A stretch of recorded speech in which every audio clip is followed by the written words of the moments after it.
नमस्कार, विंध्या टाइम्स में आपका स्वागत है और आपके साथ में आशुतोष तिवारी। पिछले 2 वर्षों से सरपंची की तैयारी कर रहे दावेदारों के उम्मीद में पानी फिर सकता है, क्योंकि 2014 के आरक्षण के आधार पर ही त्रिस्तरीय पंचायत चुनाव होना तय माना जा रहा है। शासन की ओर से इसकी रिपोर्ट भेजी गई है, हालांकि इसका असर नगर निकाय में शामिल पंचायतों में नहीं पड़ेगा।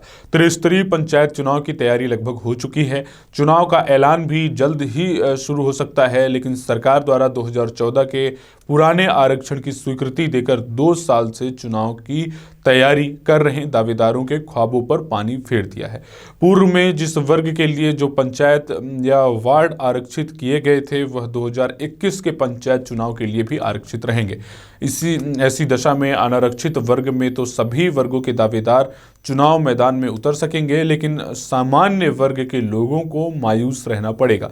उल्लेखनीय है कि पिछले दिनों भोपाल में हुई कैबिनेट की बैठक में 2014 के परिसीमन व आरक्षण के आधार पर चुनाव कराने का निर्णय लिया गया है। इसके साथ ही 2019 की आरक्षण प्रक्रिया को निरस्त कर दिया गया है।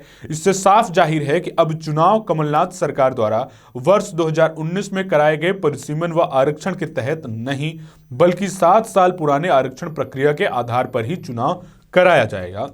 ऐसे सभी जिला, जनपद या ग्राम पंचायतों में पुरानी व्यवस्था ही लागू रहेगी। जो पद जिस वर्ग के लिए आरक्षित है वही रहेगा। इसके लिए सरकार ने मध्य प्रदेश पंचायत राज व ग्राम स्वराज संशोधन अध्यादेश 2021 लागू कर दिया है। इसकी अधिसूचना रविवार को जारी की जा चुकी है।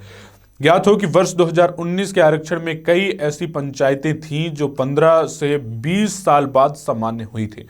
इन पंचायतों में दावेदारों की काफी उत्साह था और कई दावेदारों ने पूरी तरह प्रत्याशी होने का ऐलान कर दिया था और प्रचार भी शुरू कर दिया था।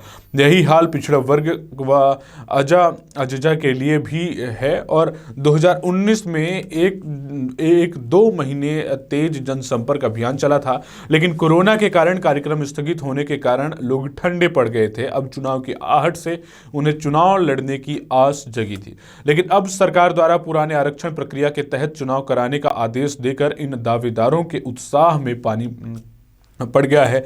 आयोग के निर्देश पर पुराने आरक्षण की जानकारी पिछले दिनों भोपाल भेजी गई थी। राज्य निर्वाचन आयुक्त ने सभी अधिकारियों को अध्यादेश के प्रभाव से भी अवगत करा दिया है। बताया गया है कि अब पुरानी व्यवस्था रहेगी, आरक्षण की व्यवस्था भी पूर्ववत बनी रहेगी। ऐसी ग्राम, जनपद या जिला पंचायत क्षेत्रों पर इस अध्यादेश का प्रभाव नहीं पड़ेगा, जो संबंधित पंचायत के अंतिम निर्वाचन के बाद किसी नगरीय क्षेत्र में शामिल हो गए हैं। जिला स्तर पर विकासखंड को इकाई मानते हुए जानकारी मंगाई गई है। रीवा जिले में डभौरा नगर पंचायत बनने के बाद 7 पंचायतों से त्रिस्तरीय पंचायत चुनाव प्रक्रिया से बाहर हो गई है। मतदाता सूची में इसका सुधार करना पड़ेगा। 2019 के बाद हुए परिसीमन को मद्देनजर रखते हुए पंचायत चुनाव के लिए मतदाता सूची तैयार कराई गई थी। नई व्यवस्था के हिसाब से अब फिर मतदाता सूची को सुधारना पड़ेगा। इसके लिए कार्यक्रम भी जारी किया जा चुका है। पुरानी व्यवस्था के हिसाब से मतदाताओं के नाम और मतदान केंद्रों का निर्धारण होगा। इसके लिए कार्यक्रम के अनुसार पूर्व परिसीमन के आधार पर नए क्षेत्र विभाजन का चिकन कर पंचायत वार्ड विभाजन का आधार पत्रक 25 नवंबर तक किया गया है। आधार पत्रक के अनुसार चिन्हित किए गए मतदाताओं को क्षेत्रवार कंट्रोल टेबल में शिफ्ट 26 नवंबर तक किया जाएगा और मतदान केंद्रों का चिन्हांकन एवं युक्तियुक्तकरण और तथा मतदाताओं को इसी अनुसार लिंक करने की कार्यवाही 27 नवंबर तक की जाएगी।